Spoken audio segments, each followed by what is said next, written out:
शुरुआत कर रहे हैं आज की बड़ी खबरों के साथ। लेबनान की राजधानी बेरूत में बड़ा हमला हुआ है, ये बड़ी खबर। दूसरी बड़ी ब्रेकिंग ये है कि बेरूत के रिहायशी इलाकों में प्रचंड बमबारी हुई है। तीसरी बड़ी जानकारी ये है कि आईडीएफ के लड़ाकू विमानों ने की है एयर स्ट्राइक। इस वक्त सबसे बड़ी जानकारी यही आ रही है। साथ ही एक और बड़ी जानकारी ये मिल रही है कि बेरूत पर हुए हमले की विध्वंसक तस्वीरें देख लीजिए। इजरायली बमबारी से इमारतें ध्वस्त हो गई हैं। बड़ी खबर इस वक्त आपके सामने विजुअल्स के साथ। इजरायली बमबारी से इमारतें ध्वस्त हुई हैं और देखिए आपको साथ ही वहां पर सायरन की आवाजें सुनाई दे रही हैं। अफरा तफरी का मंजर है। ग्लोबल एक्सक्लूसिव रिपोर्ट इस वक्त आप देख रहे हैं सुपर प्राइम टाइम में, जहां पर धुएं का गुबार आपको नजर आएगा और सड़कों पर अफरा तफरी का मंजर।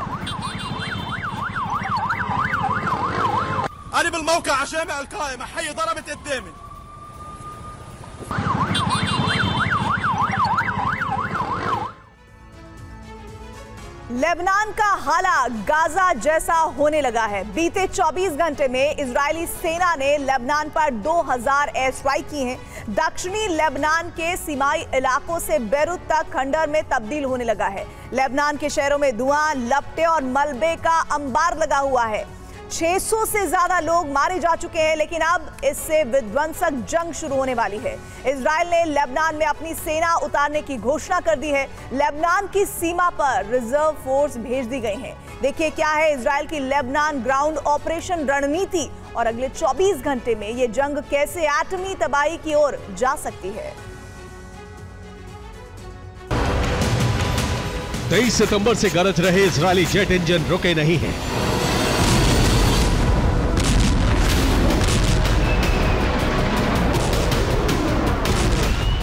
इजरायली एयरबेस से आईडीएफ की आग फेंकते हुए विमान उड़ान भरते हैं और लेबनान पर 2-2 किलो के बम बरसाकर लौट आते हैं।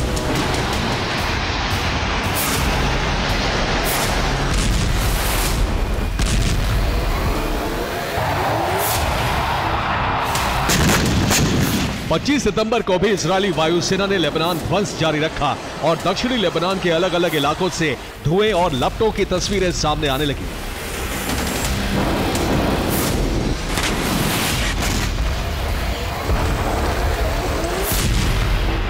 लेकिन अब युद्ध का विस्तार होने वाला है। लेबनान गाजा जैसी स्थिति में पहुंचने वाला है, क्योंकि इजरायली सेना प्रमुख ने लेबनान में ग्राउंड ऑपरेशन का ऐलान कर दिया है। सैन्य मदद के लिए इजरायल के प्रधानमंत्री वॉशिंगटन रवाना हो चुके हैं। लेबनान ग्राउंड ऑपरेशन के लिए इजरायल ने रिजर्व फोर्स को तैनात कर दिया है। इजरायली वायुसेना और थल सेना एक साथ लेबनान पर हमला करने वाले हैं।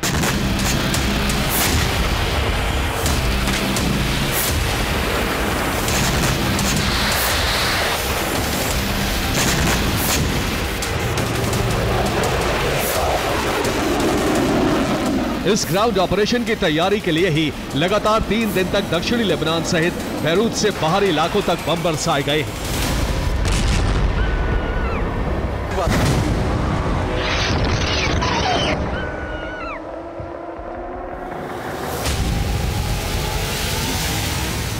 पच्चीस सितंबर को भी इजरायली सेना ने हिजबुल्लाह के हथियार गोदामों पर हमले जारी रखे।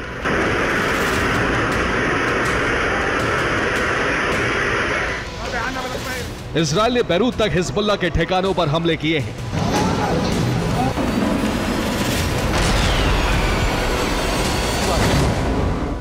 ये बेरूत पर इजरायली एयर स्ट्राइक की तस्वीरें हैं।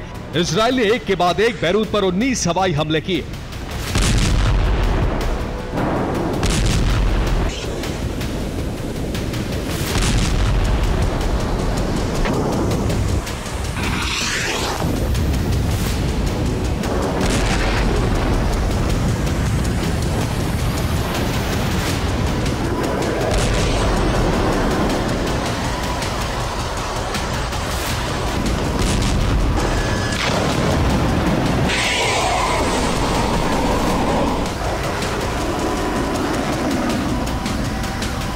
पच्चीस सितंबर जैसे बड़े हमले बेरूत पर अब तक नहीं हुए थे।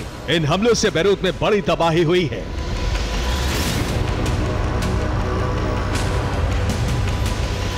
बेरूत में बड़ी बड़ी इमारतें जमींदोज हो गई हैं, जगह जगह मलबा फैला हुआ है और रेस्क्यू ऑपरेशन का काम जारी है।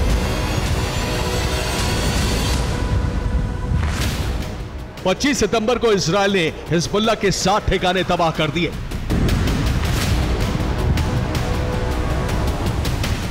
पच्चीस सितंबर को 51 लोगों की मौत की रिपोर्ट है, जबकि 220 से ज्यादा लोग घायल हुए हैं।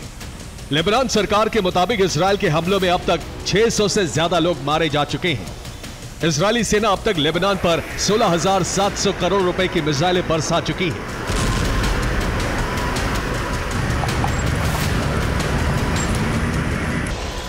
लेबनान पर जबरदस्त हमलों के बाद इजराइल ने लेबनान में ग्राउंड ऑपरेशन की शुरुआत करने का ऐलान कर दिया है।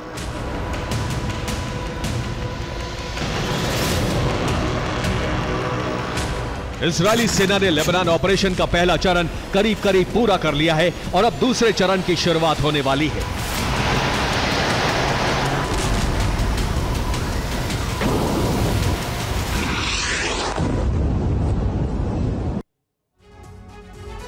पहले चरण में लेबनान में हिजबुल्लाह के ठिकानों पर एयर स्ट्राइक की जा रही है। इन हमलों में हिजबुल्लाह के 50% हथियार गोदाम तबाह हो चुके हैं और इसके साथ ही हिजबुल्लाह के 2000 ठिकाने ध्वस्त किए जा चुके हैं।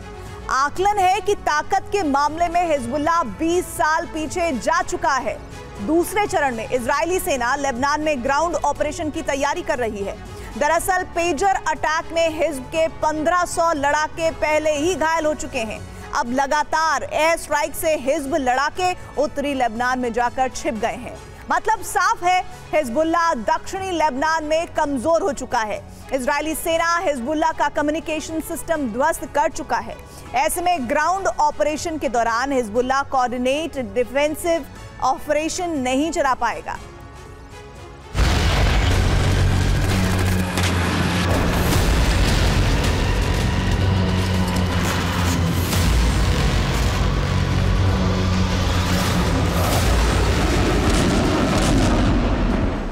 इजराइल के प्रधानमंत्री के अमेरिका दौरे से साफ है कि सेना अब लेबनान का हाल गाजा जैसा बनाने वाली है।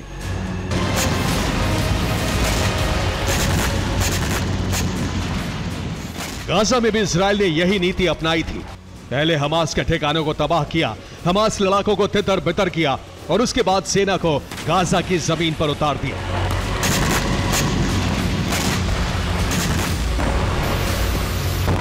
अब लेबनान में भी यही रणनीति लागू कर दी गई है। इजराइल के सेना प्रमुख हार्जी हालेवी लेबनान बॉर्डर का दौरा कर चुके हैं। लेबनान बॉर्डर पर 1,70,000 सैनिक तैनात कर दिए गए हैं। इसके साथ ही 4,70,000 जवानों वाली रिजर्व फोर्स को वॉर रेडी कर दिया गया है।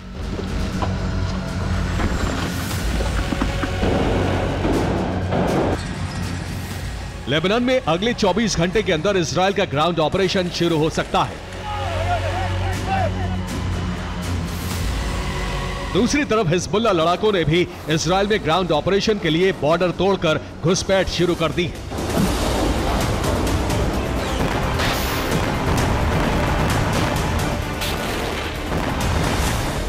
पच्चीस सितंबर को लेबनान बॉर्डर पर हिजबुल्लाह लड़ाकों ने घुसपैठ की कोशिश की। इजरायली सेना की फायरिंग से हिजबुल्लाह लड़ाकों को लौटना पड़ा।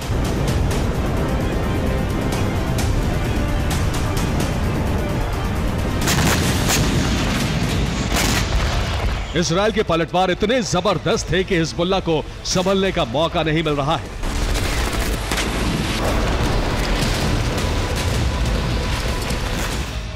इसके साथ ही लेबनान में हो रही तबाही से सरकार और हिजबुल्लाह पर युद्ध विराम का दबाव है। बैरूत में हिजबुल्लाह के ठिकानों पर हमले से रिहायशी इलाकों में भी बड़ा नुकसान हो रहा है और ऐसे में लेबनान सहित हिजबुल्लाह भी युद्ध विराम पर विचार कर रहा है।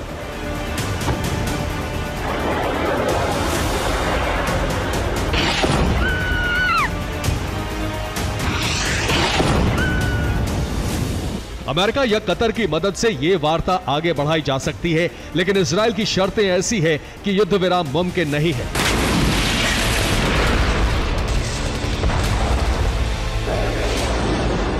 इजरायल की पहली शर्त है कि इजरायली सीमा के करीब हिजबुल्लाह लड़ाकों को आत्मसमर्पण करना होगा। दूसरी शर्त है कि हिजबुल्लाह को सभी ठिकाने लितानी नदी से पीछे ले जाने होंगे। इसके साथ ही तीसरी शर्त है कि इजरायल लेबनान के बीच 7 किलोमीटर का डीमिलिटराइज्ड जोन बनाया जाएगा। चौथी शर्त के मुताबिक यूएन प्रस्ताव 1701 के तहत हिजबुल्लाह का निरस्त्रीकरण किया जाए।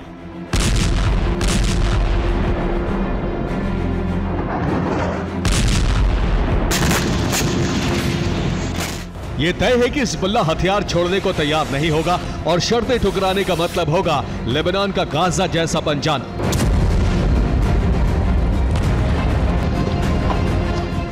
जिसकी शुरुआत हो चुकी है और बहुत जल्द इजरायली टैंक और बुलडोजर लेबनान में उतरने वाले हैं। Bureau report TV9 Bharatvarsh. और इस वक्त एक बड़ी जानकारी मिल रही है। खबर ये आ रही है कि आईडीएफ की स्ट्राइक के बाद बेरूत में हड़कंप है। इमारतों से उठा आग और धुएं का गुबार। हमले में कई लोगों के घायल होने की भी खबर आ रही है।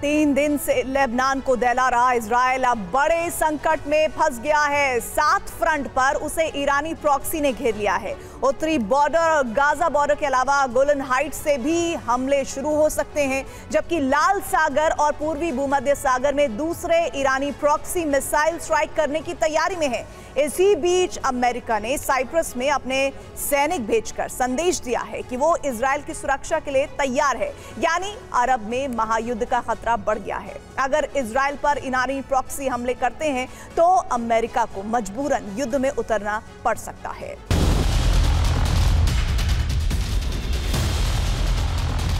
अब पलटवार की बारी हिजबुल्लाह की थी, जिसने इजराइल में विनाश का ऐसा ट्रेलर दिखाया जिससे पूरी बेंजामिन कैबिनेट सहम गई।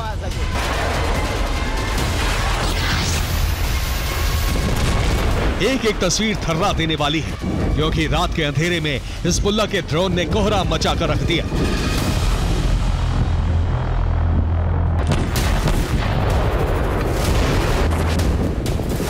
ये इलाक पर ड्रोन स्ट्राइक का वीडियो है। हिजबुल्लाह ने हमला करके आधी रात में पोर्ट को दहला दिया।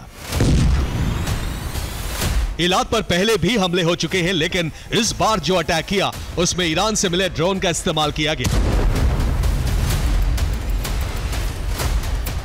इस हमले में इलाक पोर्ट के मेन स्टोरेज बिल्डिंग को टारगेट किया गया। हमले के बाद इमारत में आग लग गई। इस हमले में 2 लोगों के मारे जाने की भी खबर है।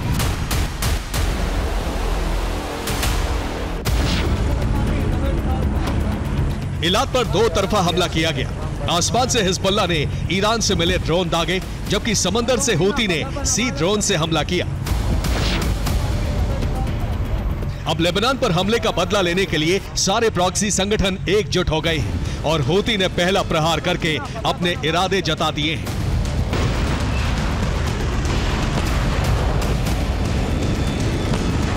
शिनबेट ने दावा किया है कि ईरान ने इजराइल के इलात पोर्ट के ऊपर हमले का पूरा प्लान तैयार कर लिया गया है, इसलिए ईरान ने इसको लेकर अपने प्रॉक्सीज को अटैक ड्रोन भी मुहैया कराए हैं। ईरान अभी युद्ध में नहीं उतरा है क्योंकि अमेरिका उसके न्यूक्लियर ठिकानों पर हमले कर सकता है, लेकिन ईरान हथियार बैकडोर से पहुंचा रहा है। दरअसल अब इजराइल और लेबनान का युद्ध अरब में महाविनाश का संकेत दे रहा है, क्योंकि सिर्फ हिजबुल्लाह ही नहीं, कई और दूसरे ईरानी प्रॉक्सी भी इसमें जुड़ गए हैं। खासतौर से 3 अहम ईरानी प्रॉक्सी के लिए ये वर्चस्व की जंग भी है। लेबनान में मौजूद हिजबुल्लाह के लिए करो या मरो की स्थिति है। इसी तरह हमास के लिए भी, क्योंकि वो पहले ही इजराइल के हमले झेल रहा है। और तीसरा हूती, जो लाल सागर में पश्चिमी देशों के जहाजों के लिए मुसीबत बना हुआ है।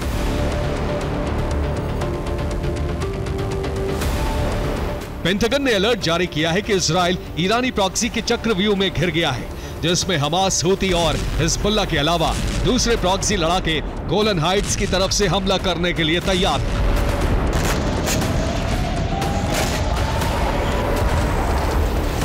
इजराइल को फंसता देख अमेरिका तुरंत हरकत में आया। अमेरिका ने न सिर्फ एक सुरक्षा घेरा बना दिया जो लगातार बड़े अटैक से इजराइल को बचा सके, बल्कि लगातार अमेरिका इजराइल को गोला बारूद भी मुहैया करा रहा है। अमेरिका अभी तक युद्ध से बच रहा था, लेकिन अब इजरायल पर खतरा बढ़ता देख उसने तैयारी शुरू कर दी है। साइप्रस में सैन्य टुकड़ी भेजकर सीधे हिजबुल्लाह को धमकी दी है। अमेरिका को खतरा इसलिए भी लग रहा है कि हिजबुल्लाह को कवर देने के लिए इराकी रेजिस्टेंस ग्रुप कताइब हिजबुल्लाह और हूती ने इजरायल पर हमले शुरू कर दिए हैं, जिसमें इलाद पर हमले करके भारी तबाही मचा दी।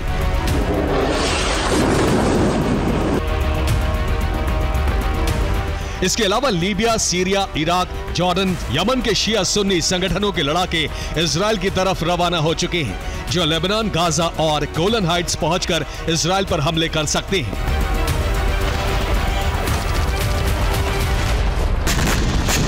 उधर इजरायल लड़ा है कि वो लेबनान को दूसरा गाजा बनाकर छोड़ेगा, फिर चाहे कितना लंबा ही युद्ध क्यों ना लड़ना पड़े, लेकिन ये इतना आसान नहीं होगा। लेबनान की स्थिति गाजा से अलग है। अभी उसके समर्थन में 3 लाख ईरानी प्रॉक्सी एकजुट हो चुके हैं। सोचिए आगे कितना बड़ा खतरा इजरायल के लिए पैदा हो गया है। ऐसे में इजरायल को अमेरिका से युद्ध में उतरने की गुहार लगानी पड़ सकती है।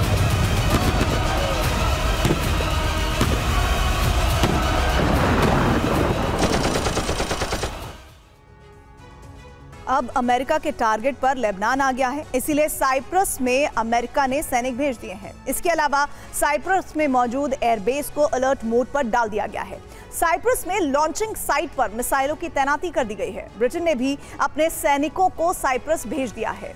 अपने नागरिकों को लेबनान से निकालने की तैयारी की जा रही है। अगर हिजबुल्लाह ने हमला किया तो पलटवार करेगा अमेरिका। F-16 और F-35 हमले के लिए अलर्ट मोड पर डाल दिए गए हैं। साइप्रस से उड़ान भर के कुछ मिनटों में भारी तबाही कर सकते हैं। और इनके अलावा पूर्वी भूमध्य सागर में युद्धपोत की तैनाती की है, जबकि साइप्रस के पास भी वॉरशिप लगाए गए हैं। इतना ही नहीं, साइप्रस से 264 किलोमीटर दूर लेबनान पर हमले की तैयारी की जा रही है। एक तरफ लेबनान के पास पहुंचकर घेराबंदी करेंगे युद्धपोत, जो हिजबुल्लाह की मिसाइल साइट पर हमला कर सकते हैं। अब समंदर में भयंकर जंग का अंदेशा और बढ़ गया है।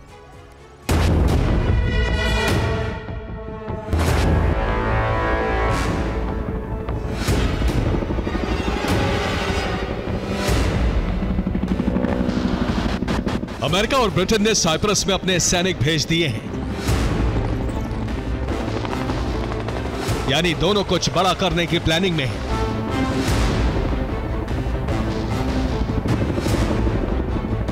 इस बीच यह भी समझना जरूरी है कि ये वही दोनों देश हैं जिन्होंने सबसे पहले यूक्रेन को रूस के खिलाफ लड़ने के लिए हथियार भेजे थे। अब अरब में विनाशक संकेत आने पर अमेरिका और ब्रिटेन बड़ी तैयारी में जुट गए हैं।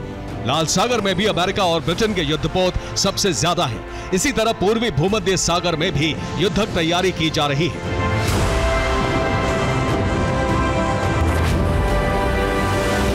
और साइप्रस में सैनिक भेजना इसी तैयारी का सबूत है।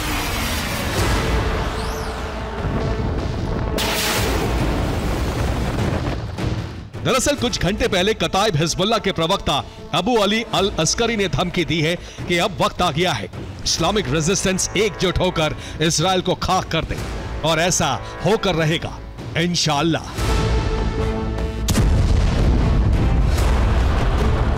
इस तरह की धमकी के बाद हमास और हूती ने भी बड़े हमले बढ़ा दिए, जबकि सीरिया और इराक में मौजूद मिलिशिया गुटों ने भी गोलन हाइट्स की तरफ कूच कर दिया है।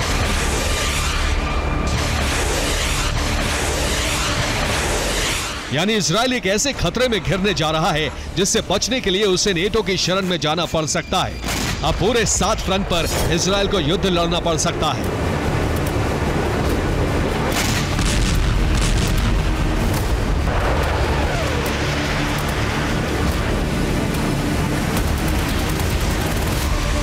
पहला और सबसे हमलावर फ्रंट लेबनान बन चुका है, जहां से हिजबुल्लाह हमले कर रहा है। दूसरे फ्रंट पर वेस्ट बैंक से इजरायल पर हमले हो रहे हैं, वहां से हिजबुल्लाह की मदद कर रहा इस्लामिक जिहाद ग्रुप हमले कर रहा है। तीसरा फ्रंट गाजा में इजरायल पिछले 11 महीने से हमास से युद्ध लड़ रहा है। यमन फ्रंट पर हूती आक्रामक है, जिसने लाल सागर में पश्चिमी देशों के कारोबारी जहाजों को टारगेट किया हुआ है। पांचवा फ्रंट ईरान है, जो कभी भी इजराइल पर मिसाइल स्ट्राइक कर सकता है। छठे फ्रंट इराक से कताइब हिजबुल्लाह भी हमले की तैयारी कर रहा है, जबकि सातवें फ्रंट पर सीरिया में बद्र ऑर्गेनाइजेशन ने अमेरिकी सैन्य ठिकानों को टारगेट कर लिया है। बढ़ते हुए खतरे को देखते हुए अमेरिका ने अपने मिडिल ईस्ट के सैन्य ठिकानों को अलर्ट मोड पर डाल दिया है, जबकि ब्रिटिश एयरफोर्स के लिए हाई अलर्ट जारी कर दिया है कि कभी भी युद्ध की नौबत आ सकती है।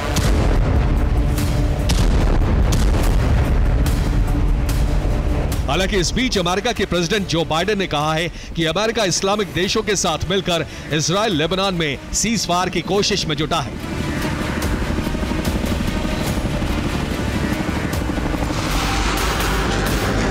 अमेरिका के बयान के बाद तुर्की ने भी जल्द हमले रोकने के लिए कहा है, जबकि बेंजामिन नेतन्याहू जल्द ही अमेरिका के दौरे पर जाने वाले हैं, जिसमें तय किया जाएगा कि इजराइल के साथ अमेरिका युद्ध में उतरेगा या नहीं। Bureau report, TV9 Bharatvarsh. Israel ने हमास की तरह ही हिजबुल्लाह को जड़ से मिटाने का फैसला किया है और इसके लिए जरूरी है कि हिजबुल्लाह के तमाम मददगारों को भी सबक सिखाया जाए। माना जा रहा है कि लेबनान में ग्राउंड ऑपरेशन की शुरुआत के साथ ही ईरान के खिलाफ भी जंग का ऐलान हो सकता है। हालांकि ईरान में भी तैयारी ऐसी ही है। दावा किया जा रहा है कि ईरान के इशारे पर ही हिजबुल्लाह ने मिसाइल हमलों की शुरुआत की है और इजराइल को उकसाया जा रहा है। ईरान दुनिया में इजराइल पर हमले के लिए एक ठोस वजह की तलाश में है और ये मौका लेबनान पर इजराइल के हमले से मिल सकता है। हालात बदले तो तरीका भी बदलेगा।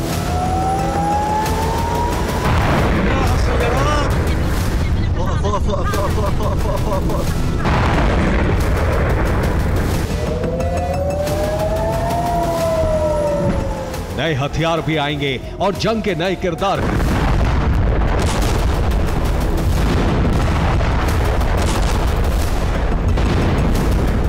हिजबुल्लाह और इजराइल की जंग का अगला चरण कैसा होने वाला है, इसका आभास मिलने लगा है।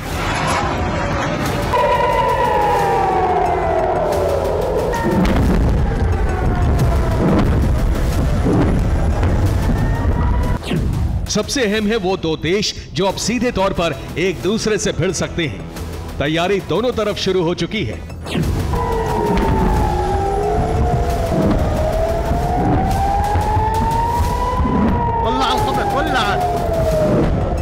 जंग के मौजूदा दौर में इजराइल और हिजबुल्लाह है, लेकिन इतना तो तय है कि यह युद्ध लेबनान और इजराइल की सीमा तक कुछ ही दिनों तक सीमित रहने वाला है।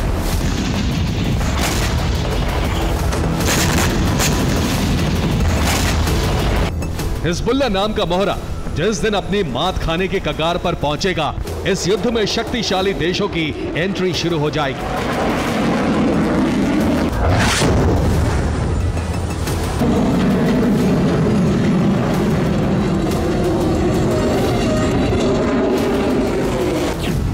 अमेरिका इजराइल की हर मदद के लिए तैयार है, तो वहीं ईरान को रूस से हथियारों की सप्लाई भी शुरू कर दी गई है।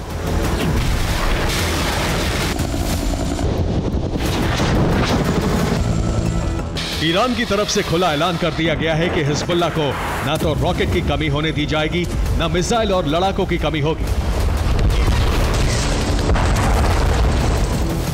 ईरान लेबनान को बचाने के लिए पूरी ताकत लगा देगा।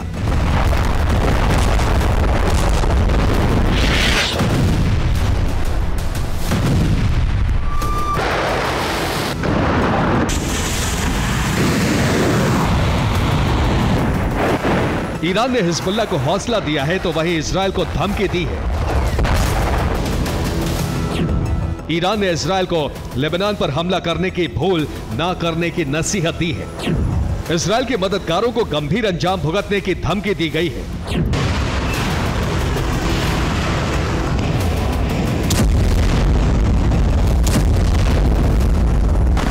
ईरान की हिम्मत को बढ़ाने के लिए रूस एक्शन में आ चुका है। सीरिया में रूस ने हमले की शुरुआत कर दी है। सीरिया में अरब समर्थित गुटों पर रूस ने बमबारी शुरू की। ये अमेरिका और इजराइल के लिए सीधी चेतावनी है।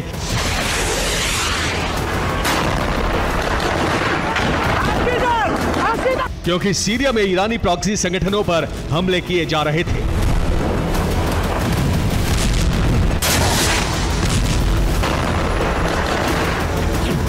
ईरान को रूस से एयर डिफेंस की सप्लाई की जाएगी।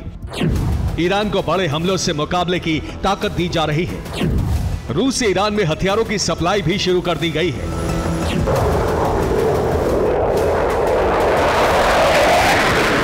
रिपोर्ट्स के मुताबिक रूस से कई कार्गो विमान ईरान पहुंचे हैं। दावा किया जा रहा है कि रूस से हथियारों की खेप आई है, लेकिन रूस ने कौन से हथियार भेजे हैं ये साफ नहीं है। आशंका है कि रूस ने नॉर्थ कोरिया की मिसाइलों को ईरान में शिफ्ट किया है। हिजबुल्लाह को शॉर्ट रेंज की मिसाइल दी जाएगी। सीरिया में भी रूस की मिसाइलों की सप्लाई होगी। ईरान को रूस एक बड़े युद्ध के लिए तैयार कर रहा है। इजराइल पर मिसाइल हमलों की शुरुआत भी कर दी गई है। यही वजह है कि अब इजराइल की सुरक्षा में डेविड स्लिंग की तैनाती कर दी गई है। आयरन डोम कई बार इजराइल की सुरक्षा करने में नाकाम रहा है, लेकिन अब डेविड स्लिंग की तैनाती के बाद इजराइल पर मिसाइल प्रहार करना बेहद मुश्किल हो जाएगा।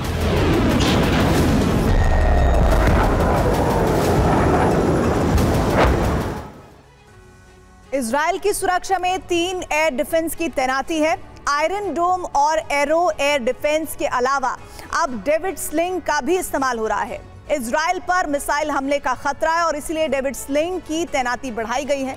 डेविड स्लिंग आयरन डोम से ज्यादा ताकतवर है। ये बैलिस्टिक मिसाइल को भी नष्ट करने की ताकत रखता है। डेविड स्लिंग से सरफेस टू एयर स्टनर मिसाइलों का प्रहार होता है। इसकी रेंज 300 किलोमीटर है। ये 9261 किलोमीटर प्रति घंटे की रफ्तार से प्रहार करता है। डेविड स्लिंग की तैनाती खास तौर से मिसाइल हमलों से बचने के लिए की गई है। ये बैलिस्टिक मिसाइल के साथ क्रूज मिसाइलों को भी हवा में नष्ट कर देता है। डेविड स्लिंग से ड्रोन, फाइटर जेट और लॉन्ग रेंज वाले रॉकेट भी हवा में भस्म किए जा सकते हैं।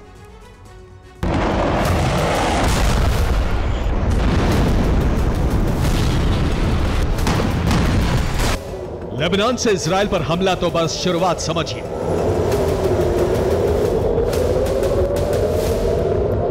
असल में यह इजराइल से बदले की पहली किश्त है, क्योंकि ईरान इजराइल से बदले के लिए बेताब है।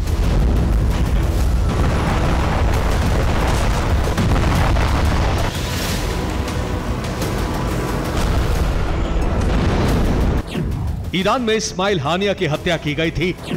ईरान इसे इजराइल का सीक्रेट ऑपरेशन बताता है। ईरान से कत्ल का बदला इजराइल को जलाकर लेना चाहता है, लेकिन यह सिर्फ मौजूदा थ्योरी है। ईरान और इजराइल की अदावत की कहानी बहुत पुरानी है। ईरान एक बार हमले का ट्रेलर दिखा चुका है, लेकिन अब ईरान अंतर्राष्ट्रीय तौर पर इजराइल के खिलाफ मोर्चा बनाने की तैयारी में है। ईरान को इंतजार है कि इजराइल लेबनान में ग्राउंड ऑपरेशन की शुरुआत करे। लेबनान पर इजराइल का भीषण हमला हो। लेबनान के नाम पर इजराइल के खिलाफ माहौल बने। ईरान बदले के लिए बेसब्र हो रहा है, लेकिन इजराइल का मददगार दुनिया का सबसे ताकतवर देश अमेरिका है। दावा किया जा रहा है कि ईरान रूस से पूरी तरह से भरोसा हासिल करने के बाद ही युद्ध की शुरुआत करेगा।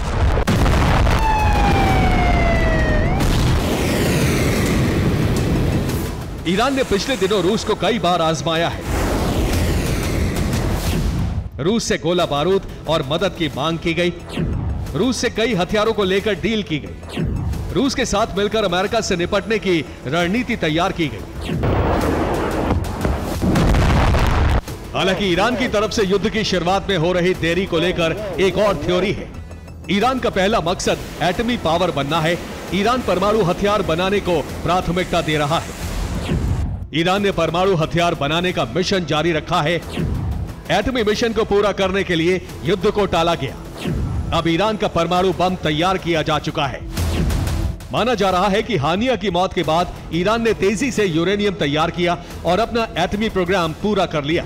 अब ईरान इजराइल के साथ सीधी जंग के लिए तैयार है। इसीलिए लेबनान को हमले की खुली छूट दे दी गई है और इजराइल को हमले के लिए उकसाया जा रहा है।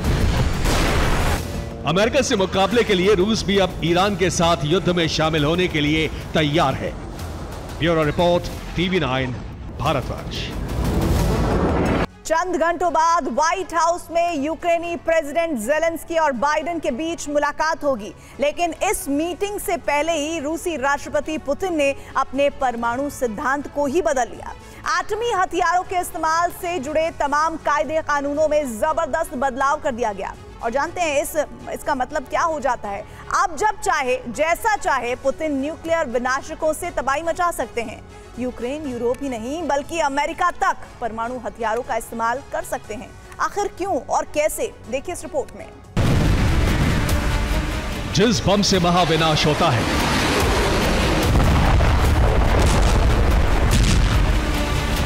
जिस बम से बेहिसाब बर्बादी होती है,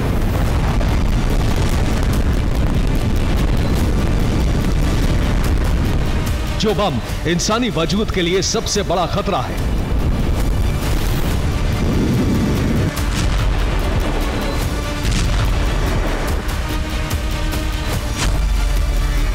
उसी विनाशक का इस्तेमाल जल्द ही रूस यूक्रेन जंग में हो सकता है।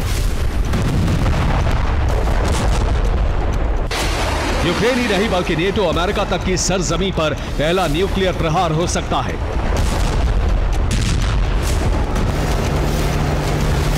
इतना ही नहीं, साल 2024 में एटमी विनाशकों के इस्तेमाल से धरती का बड़ा हिस्सा तबाह हो सकता है।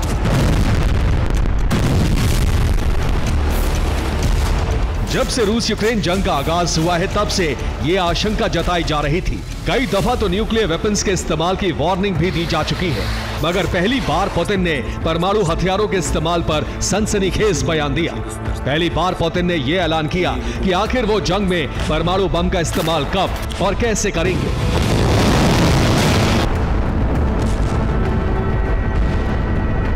पुतिन का यह बयान इस बात का साफ और सीधा संकेत है कि अगर पश्चिमी देशों की तरफ से रूसी सरजमी पर कोई भी आंच आई, अगर यूक्रेन ने परमाणु शक्ति संपन्न देशों के हथियारों का इस्तेमाल रूस पर किया, तो पुतिन इससे भयभीत नहीं होंगे, बल्कि इसका पलटवार करेंगे, वो भी एटमी हथियारों के इस्तेमाल के जरिए।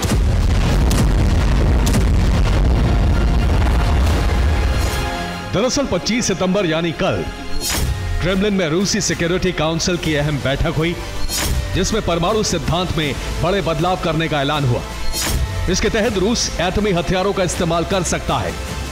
दावा किया जा रहा है कि न्यूक्लियर डॉक्ट्रिन में 3 बदलाव किए जा सकते हैं, जिसके बाद रूस जब चाहे, जैसे चाहे, अपने एटमी विनाशकों को वॉर जोन में झोंक सकता है, ताकि दुनिया के नक्शे से कई मुल्कों का वजूद मिटा सके।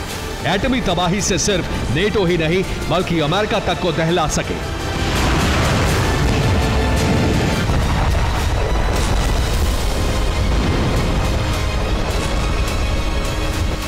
लेकिन बड़ा सवाल यह है कि अचानक ही पुतिन ने अपने परमाणु सिद्धांत को क्यों बदला, क्यों न्यूक्लियर डॉक्ट्रिन में 3 बड़े बदलाव किए?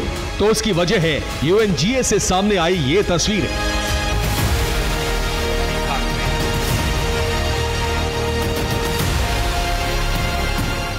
इस वक्त यूक्रेनी प्रेसिडेंट जेलेंस्की अमेरिका के दौरे पर हैं। आज ही उनकी यूएस प्रेसिडेंट बाइडेन से मुलाकात होनी है और इस मीटिंग को लेकर दावा किया जा रहा है कि जेलेंस्की यूक्रेन के विक्ट्री प्लान को प्रेसिडेंट बाइडेन को सौंपेंगे। इसके अलावा कमला हैरिस और ट्रंप को भी विक्ट्री प्लान देंगे। विक्ट्री प्लान मिलने के बाद ही प्रेसिडेंट बाइडेन बड़ा ऐलान करेंगे। दावा है कि यूएस यूक्रेन को 67,000 करोड़ का सैन्य पैकेज देगा।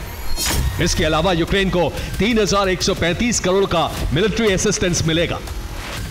लेकिन यह तभी संभव है जब बाइडेन यूक्रेन की तरफ से दिए गए विक्ट्री प्लान से संतुष्ट होंगे। इसके बाद पेंटागन की तरफ से यूक्रेन को हथियारों की भारी खेप सप्लाई हो सकती है। मगर अमेरिका यूक्रेन का गठबंधन रूस के खिलाफ चक्रव्यूह बनाए, उससे पहले ही पुतिन ने परमाणु सिद्धांतों में बदलाव करते हुए यूक्रेन, अमेरिका समेत तमाम नेटो देशों को चेतावनी दे दी।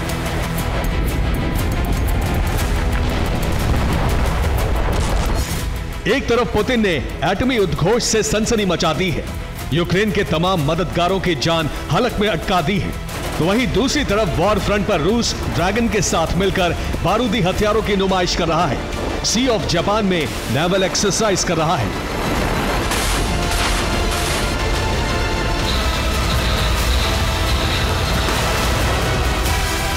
दरअसल पुतिन को इस बात की आशंका है कि ज़ेलेंस्की के अमेरिका दौरे के बाद बाइडेन रूस की डबल फ्रंट से घेराबंदी कर सकते हैं।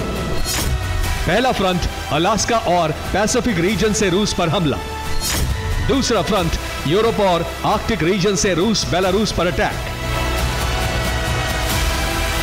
मतलब यह कि इन दो फ्रंट से अमेरिका अपने सहयोगियों के साथ रूस को घेरने की कोशिश कर सकता है। यूक्रेन यूरोप में हथियारों की सप्लाई कर बारूदी चक्रव्यूह बना सकता है।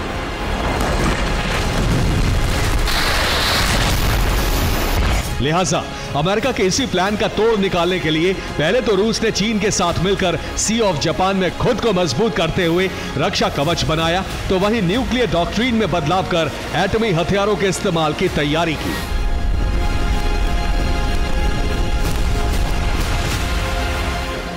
Bureau report, TV9 Bharatvarsh. Ukraine को तबाह करने के लिए पुतिन ने नया ब्लूप्रिंट बनाया है। अब एक ऐसे सीक्रेट हथियार को युद्ध के मैदान में उतारने की तैयारी है जो खार्किव से लेकर कीव तक भारी विध्वंस मचा सकता है। खास बात यह कि उस हथियार का प्रोडक्शन चीन में किया जा रहा है। इस एक्सक्लूसिव रिपोर्ट में जानिए आखिर कौन सा है वो विध्वंसक हथियार जिसको लेकर नेटो में खलबली मची हुई है। जिस ड्रोन पावर के सहारे रूस ने यूक्रेन में तबाही का जलजला ला दिया, अब उसी ड्रोन पावर को रूस अपग्रेड करने जा रहा है। और इस बार ईरान के अलावा चीन इसमें सहयोग कर रहा है।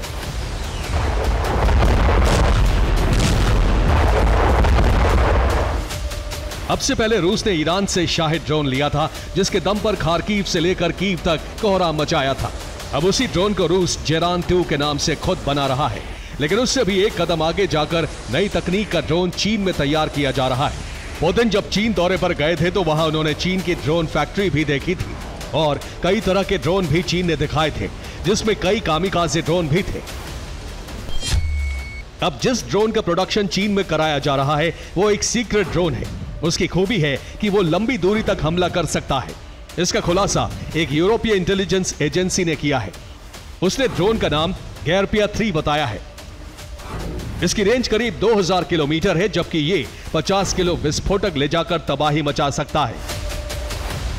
खास बात यह है कि इसके लिए पार्ट्स चीन में ही बनाए जा रहे हैं। हालांकि रूस और चीन ने इस स्पेशल मिशन के बारे में कुछ नहीं कहा है, जबकि ऐसे कयास लगाए जा रहे हैं कि रूस ने शाहिद ड्रोन का अपग्रेडेड वर्जन तैयार किया है, जिसमें तकनीक ईरान की है और कल पुर्जे चीन के।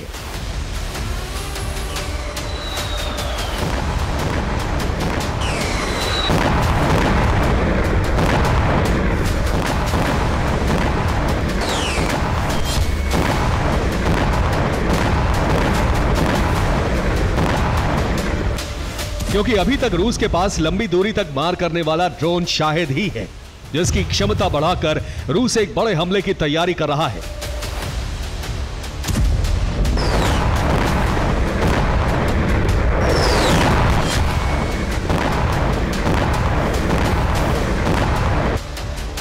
वैसे भी यूक्रेन ने दावा किया है कि उसने शाहिद में लंबी दूरी तक कम्युनिकेशन के लिए स्टार लिंक लगा दिया है। यूक्रेन ने कई शाहिद ड्रोन इंटरसेप्ट किए थे। जब उनका मलबा मिला तो स्टार लिंक डिवाइस दिखाई दी, जिसकी तस्वीरें भी उसने जारी की हैं।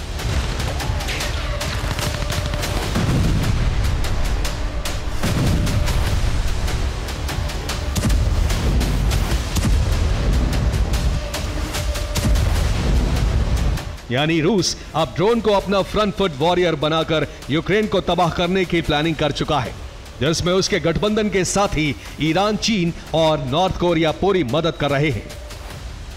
Bureau report, TV9 Bharatvarsh. जनवरी में भूकंप की मार झेल चुके जापान पर अब बादलों ने मुसीबत बरसाई हुई है। रिकॉर्ड ध्वस्त कर चुकी बारिश से जापान में बाढ़ आ चुकी है, नदियों में उफान है, मड स्लाइड और लैंडस्लाइड से मकान ध्वस्त हो रहे हैं। जापान के इशिकावा में सबसे ज्यादा नुकसान हुआ है। नदियां गरज रही हैं, पहाड़ खिसक रहे हैं। प्रचंड बरसात से जापान के बड़े इलाके में बाढ़ आ गई है। नदियों के साथ बहकर मलबे और पेड़ों ने बस्तियों को तबाह कर दिया है।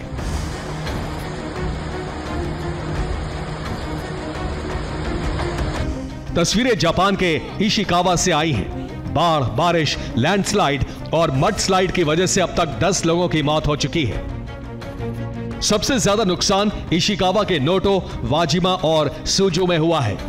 1 जनवरी को आए भूकंप में भी वाजिमा और सुजू शहर तबाह हुए थे। नए सिरे से बसाई गई बस्तियों को अब बाढ़ ने तबाह कर दिया है। इशिकावा में सितंबर में जितनी बरसात होती है उससे 3.5 गुना ज्यादा बारिश हुई है। ज्यादा बारिश की वजह से ही बड़ा नुकसान हुआ है। जापानी मीडिया के मुताबिक इशिकावा के पहाड़ी क्षेत्र में नदी नाले किनारे तोड़कर बहने लगे। 100 से ज्यादा गांव कस्बों का संपर्क कट गया। बारिश, बाढ़ और लैंडस्लाइड की वजह से 10 लोग लापता हुए हैं और 6 की मौत हो चुकी है। इशिकावा के जिन इलाकों में पानी उतर चुका है वहां रेस्क्यू ऑपरेशन चलाया जा रहा है। लैंडस्लाइड और नदियों के साथ आए मलबे से तबाह इलाकों में भी राहत सामग्रियां पहुंचाने का काम जारी है। इशिकावा के वाजिमी, सुजू और नोटो से 1,30,000 लोगों को रेस्क्यू किया गया है। इन इलाकों के 4,000 घरों में बिजली पानी सप्लाई बंद है। 23-24 सितंबर को जापान के मौसम विभाग ने इलाके में लाइफ थ्रेटनिंग वार्निंग जारी की थी। बीती रात से बरसात हल्की हुई है, लेकिन तबाही के निशान दूर दूर तक नजर आ रहे हैं। Bureau report, TV9 Bharatvarsh. आज हमने आपसे 3 सवाल पूछे थे। देखते हैं प्रोबो देश का ओपिनियन मीटर क्या कहता है। क्या ब्राजील के बाद कोई और देश भी एक्स पर बैन लगाएगा? 10% यस, 90% नो। क्या इस साल बांग्लादेश में फिर से चुनाव होंगे? 45% यस, 55% नो। क्या भारत बांग्लादेश के खिलाफ टेस्ट सीरीज 2-0 से जीतेगा? 75% यस, 25% नो। डाउनलोड कीजिए प्रोबो ऐप और दीजिए अपना opinion. This game may be habit forming or financially risky. Play responsibly. TNC